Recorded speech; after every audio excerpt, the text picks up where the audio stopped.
नहीं, अस्सलाम वालेकुम। अभी जो मैं बना रही हूँ बहुत ज़बरदस्त था आम का मुरब्बा। मुझे जो है ये कच्चे आम चाहिए थे। ठीक है, पहले इसको काट के छील लेते हैं और धोए हैं। पहले मैंने इसको अच्छे तरीके से धो के इसको काट के छील लेते हैं, क्योंकि मुरब्बे के लिए मुझे कच्चे आम की ज़रूरत है। तो इस तरीके से छुरी से आप काटना चाहें, आपके पास पीलर है आप उसके साथ काट सकते हैं। जिस तरीके से आपको कन्वीनियंट हो आप काट सकते हैं। ठीक है, इनको काट के फिर इसको छीलने के बाद बाकी प्रोसेस जो है ना करते हैं। और मैं आपको बताती हूँ कि किस किस तरह के मुझे जो इसके पीसेस चाहिए। ये देखें जी, ठीक है।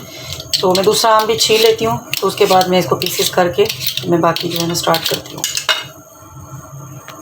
ये आम को छील लिया था मैंने। अब इस तरीके से इसकी जो पीसेस हैं, गुठलियाँ शायद इसकी पकी हुई हैं, और इस तरीके से काट लेंगे पीसीज। आप देख लीजिएगा जितना बड़ा आपको मुरब्बे का जो है ना वो चाहिए पीस, तो रख लीजिएगा। मज़ीद इसको पतला करना होगा तो मैं काट लूँगी। ठीक है, ये देखें। अब मुझे जो है ना मुरब्बे के लिए मतलब इतनी पतली पतली डलियाँ चाहिए, इस तरह से इतनी। इससे छोटी भी कर सकते हैं, बड़ी भी कर सकते हैं। ज़्यादा मोटी नहीं होनी चाहिए और ना ही ज़्यादा बारीक हो। ठीक है, इस तरीके से ये सारे मुरब्बे के लिए हम जो है ना ये काट लेते हैं। ये जो है आम के मुरब्बे वाली मेरी अम्मी की रेसिपी है, तो उनसे मैं पूछ के अभी बना रही हूँ। मेरे सामने जब भी बनाती थी थोड़ा बहुत तो बंदा भूल ही जाता है, तो वो इस तरीके से बनाती थी आम इस तरह काट के। और इतना सा जो पीस है ना, जैसे अंगूठी का नग होता है, इतना सा जो है ये फटकड़ी का जो पीस है। अम्मी ने मुझे बोला है कि जब आम बॉयल करोगी, आम ज़्यादा कच्चे भी नहीं होने चाहिए, कच्चे पक्के जैसे हल्के हल्के होते हैं, वैसे ही मेरे पास आम थे। तो मैं इससे बड़ा अच्छा मुरब्बा बनता है, बहुत खट्टे भी नहीं आम। तो इतना सा उन्होंने मुझे बोला पीस डाल के फटकरी का इतने पानी में, और हल्का सा ये जो मेरे पास ऑरेंज कलर था, आपके पास अगर येलो कलर है तो डाल दीजिएगा। मैंने ये वाला फूड कलर जो होता है ये मैंने डाला है, 1 पिंच डाला है इसी टाइम पे बॉयल करते हुए। तो अब इसको मैं बॉयल करने के लिए रख दूँगी, उसके बाद मैं चाशनी बनाऊँगी और बाकी चीज़ें उसमें। और इसको बॉयल करने के बाद मैंने कपड़े पर फैला देना है। जब ये ड्राई हो जाएगा तो उसके बाद फिर मैं चाशनी में इसको डालूँगी। अभी मैंने इसको तकरीबन 15 मिनट बॉयल करना है। बॉयल होने के लिए रख लिया मैंने। ठीक है, सिर्फ इसमें मैंने फूड कलर डाला है अभी, और तकरीबन 15 मिनट इसको जो है ना बॉयल करते हैं, उसके बाद निकाल लेंगे। तब तक इसके जो आम की डली हैं इनके ऊपर जो है ना ये ऑरेंज येलो कलर जो है ना ये अच्छा कलर आ जाएगा इस पर। ठीक है, पैन जो है ना मैंने चूल्हे पे चढ़ा दिया है। इसमें मैं तकरीबन डालूँगी 500 ग्राम पानी। ये 1.5 कप पानी है, 2 कप के थोड़ा सा कम पानी होगा। ठीक है, इसको थोड़ा सा मैं गर्म होने दे रही हूँ। इसमें मैंने फिर ये हम लोग बना रहे हैं मुरब्बे की चाशनी। इसमें इलायची, पानी और चीनी डाल के 1 तार जितना मुझे करना है। आम जो मेरे पास थे 1 किलो थे, तो उसमें मैं आधा किलो जो है उससे थोड़ा सा ज़्यादा चीनी डालूँगी। ठीक है, अभी ये देखिए ये बॉयल हो रहा है, क्योंकि आम मेरे गले में। अब मैं इसमें जो है ना 4 से 5 इलायची जो है ना इस तरह तोड़ के डाल दूँगी।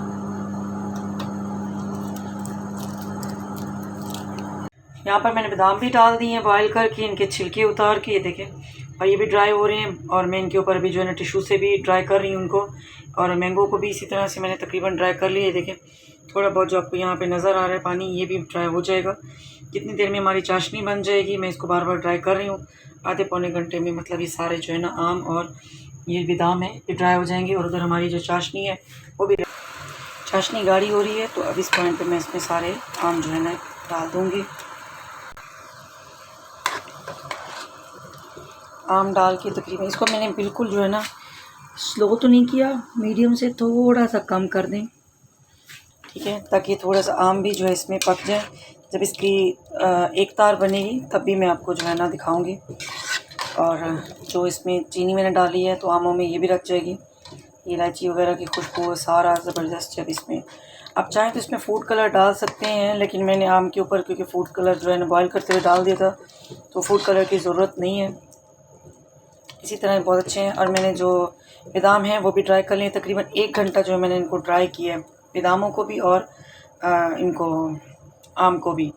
टॉवल के ऊपर रख के ऊपर मैंने टिश्यू से जो है ना इनको साथ के साथ ड्राई करती रही हूँ। तो इसी पॉइंट पे मैं इसमें बादाम भी डाल दूँगी ताकि वो भी थोड़े से नरम हो जाए। बादाम भी इसमें डाल देते हैं सारे।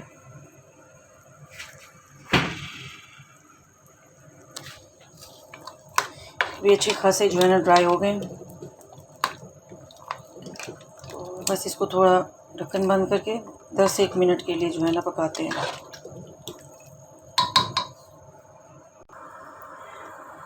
15 मिनट हो गए हैं, 15 से 16 मिनट। इसको जो है मैंने 2-3 दफ़ा खोल के चेक किया। तो ये देखिए जो मुरब्बा बिल्कुल ज़बरदस्त डन हो गया। अभी लास्ट में सिर्फ 1 मिनट के लिए मैंने तेज़ आंच की है। अब इसको फ्लेम को कर देंगे हम बिल्कुल बंद। और अब जो है ये देखें, और इतना ज़बरदस्त ये मुरब्बा जो है ना गला है। ये देखें, आपको मैं दिखा भी दूँ कितना सॉफ्ट चिपक गया। तो इतना ये सॉफ्ट बना है कि आपकी सोच होगी। मैंने निकाल के भी एक देखिए बाइट लिए, ये देखें। और बस इतना ही मुझे चाहिए था। ठंडा हो जाए, ठंडा होने के बाद हम इसको रखेंगे एक जार के अंदर, शीशे के जार में या किसी एयर टाइट बॉक्स में आप रखें। ये देखिए, मैं थोड़ा सा आपको निकाल के भी दिखा देती हूँ। मज़ीद ये ठंडा होगा, ठंडा करके तो इंशाल्लाह फिर इसको जो है ना मैं किसी शीशे के जार में रख दूँगी। ये देखिए ज़बरदस्त जो है ना ये इस टाइम मुरब्बा बना है।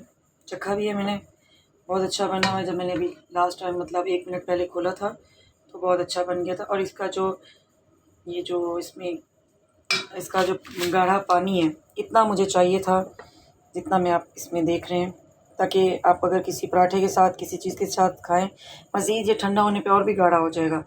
पराठे के साथ खाएंगे बहुत ज़बरदस्त लगेगा। मीठे के तौर पे भी आप कभी किसी के लिए आगे रख देंगे तो तब भी खाया जाएगा, क्योंकि मैं और मेरे हस्बैंड जब हमें मीठे की ज़रूरत होती है, मुरब्बा रखा होता है, तो हम एक बीच में से डली निकाल के आम का एक टुकड़ा पीस निकाल के खा लेते हैं, तो बहुत अच्छा लगता है।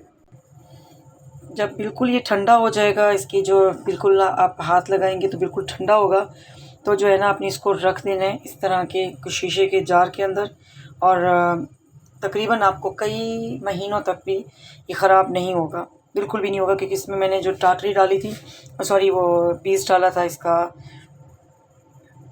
फटकड़ी का, तो उससे जो है ना वो ख़राब नहीं होगा। और मुझे जो ये देखिए एक तार जो है ना, आप मेरे हाथ पे देखिए, मुझे इतना चाहिए था कि अगर मैं इस तरह करूँ तो एक तार इसकी बन जाए। तो इस तरह से मुरब्बा जो है ना आप इसमें जार में डाल के रख दें, 2-3 महीने, 4 महीने, 5 महीने कहीं नहीं जाएगा, इससे पहले ये ख़त्म हो जाएगा। तो आपने ज़रूर ट्राई करना है, इसको बनाना है। इंशाल्लाह आपको ये रेसिपी बहुत पसंद आएगी। बहुत इजी, बहुत क्विक जो है ना ये मुरब्बा बनता है। दुआ में याद रखिएगा और सब्सक्राइब कीजिएगा, चैनल को लाइक कीजिएगा। इंशाल्लाह फिर मिलते हैं किसी अच्छी सी रेसिपी के साथ। Thank you so much.